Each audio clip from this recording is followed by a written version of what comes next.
Hey, what is going on, everybody? My name is Zach, and welcome back to another Red Dead Online video. Thank you guys so much for tuning back in. If you guys are new to the channel and you are new to Red Dead Online, well, this video is perfect for you. I'm giving you guys the best secret tips and tricks for new and beginner players here in Red Dead Online. If you guys have been playing Red Dead Online a lot, and those of you who watch my videos all the time, I really appreciate you tuning into this video as well, and maybe you'll find some tips and tricks here that you will find helpful. But this video is specifically for the new players and the beginner players and people who want the best tips and tricks so they can start to rank up fast, earn a lot of money, earn a lot of gold, and basically get into the game and get into the swing of things super fast. So if you guys do go on to enjoy, please drop a like on this video. Also, if you guys are new to the channel, make sure you subscribe, hit that bell icon, turn on post notifications to join the notification squad. If you guys do that, put hashtag notification squad down in the comments. And let's get started here today. So we're just going to go down a huge list here, and basically I hope you guys enjoy. So let's get started with number 1. Removing all of your dead zones in control settings will make your flick to the head quicker and more responsive, and that cannot be stressed enough. That's specifically for PvP combat. And you can also buy things from the catalog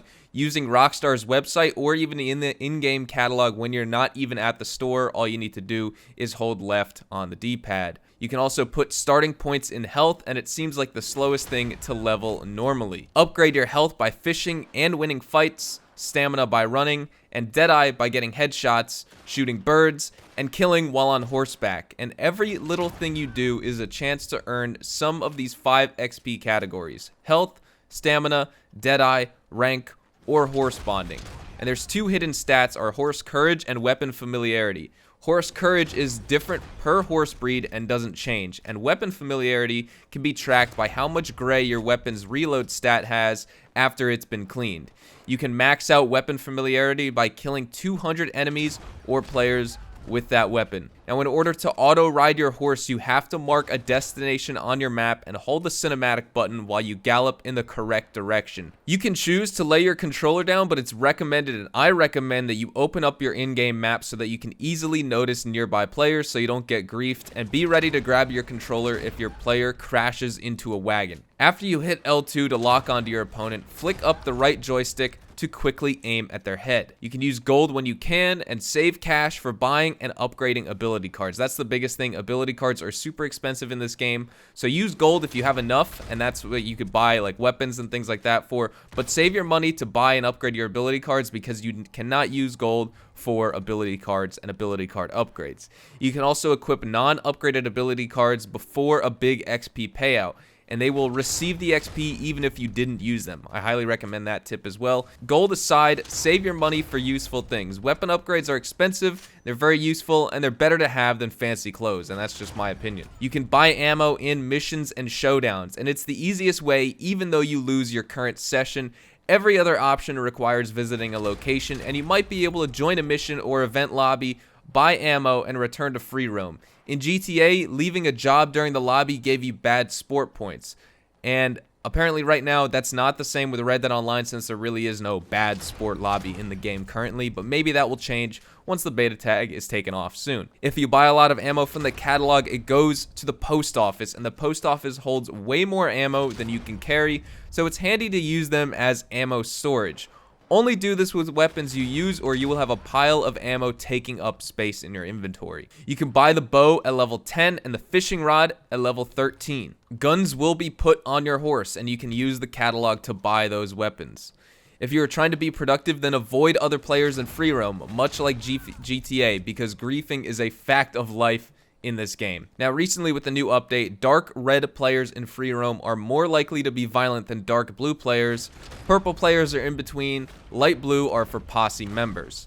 Don't open up a menu or the catalog with other people nearby so you can avoid getting griefed. Use fortifying gold health tonics before getting into a fight, and this will give you a good health meter. Same with stamina and Deadeye tonics. Eat meat, and I would prefer big game if you guys are going to do it. Seasoned with mint if you want a fortified gold health core, oregano with big game if you want a fortified stamina core, and thyme with big game if you want a fortified Deadeye core. Fortified just means having a gold core. You can regenerate your cores by resting by a fire, not just your camp. I'm actually doing that as I record this video right now. There's a poor man's fast travel between the 5 states, but it loads you into a session. All you need to do this is pause the game and hit the online, choose your specific area, and this apparently keeps you in the same session if you are in a posse. You can also upgrade your camp at level 65 to add fast travel. Now you can relocate your camp and fast travel to it from any post, but it still does cost money, so be mindful of that. Replaying story missions are also a great way to earn experience points. You can dual wield by level 25 after purchasing a holster.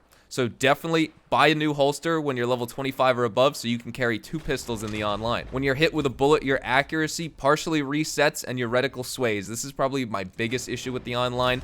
Not necessarily in the free roam, but in the PvP, I think it has no place at all, especially when you have bloom and you also have manual weapon cocking. Now, while holding the left trigger, press up on the D-pad and you can be able to fire straight into the air. And this works as a warning shot to other players and turn both your blips bright red for one another. Lasso witnesses without losing honor or being caught. You can also do that if you'd like. If your hatchet or tomahawk is stuck in something, you can actually shoot it free. All you need to do, if it's stuck in a tree, just shoot it and it will fly off the tree. Now, what I've seen in showdowns recently is you can have your weapon reload automatically when it's unselected for longer than the time it takes to reload. But if you quickly switch weapons back and forth, it doesn't trigger the auto reload. If you can't join a posse because it's involved in a free roam mission, then change sessions, join the posse, and it should put you in the session with the mission. You'll also receive that payout. Anytime a player is shot, their accuracy is partially reset and their camera and reticle shakes, kind of like what we were talking about before, but this is just any player. It is possible to loot pamphlets from treasure chests, so you might want to make sure you loot everything. Cigars are a cheap and fast way to maintain a full Deadeye core, but just be mindful as it starts to deplete your stamina core. To maintain your Deadeye meter, buying chewing tobacco for $6 seems like a massive ripoff, but you can actually get 4 cans, which make it $1.50 per can, and that makes it the cheapest Deadeye option by far, accounting for the time to harvest Indian tobacco and craft tonics. Horse bonding gives honor, and the best way to bond with your horse is to lead it.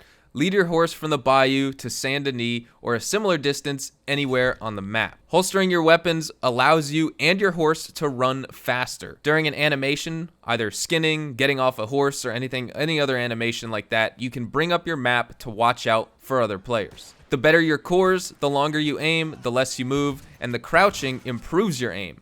So for instance, when you aim your shotgun and wait for a second, you'll see your reticle shrink, and this will give you a tighter spread and better accuracy. Also, pausing after you aim and then shooting increases your accuracy. Some reticles get smaller the longer you aim, and some turn red. That all depends on your aim settings, and I actually will go over just a few aim settings if you guys want to know good stuff, but I will have another video explaining the best controller settings to give you like the best advantage ever. So just some quick settings I want to talk to you guys about. Under controls, remove all your Deadeye zones like I talked about at the beginning of the video. This will make your joysticks respond to the slightest tilt of the stick, which is absolutely needed if you want to get quick headshots. For third person, adjust your sensitivity to what feels comfortable. I opt for the fastest aim and looking sensitivity, and I don't think it's high enough. I also come from first person shooters, so I'm used to the insane Call of Duty and Battlefield sensitivities and things like that.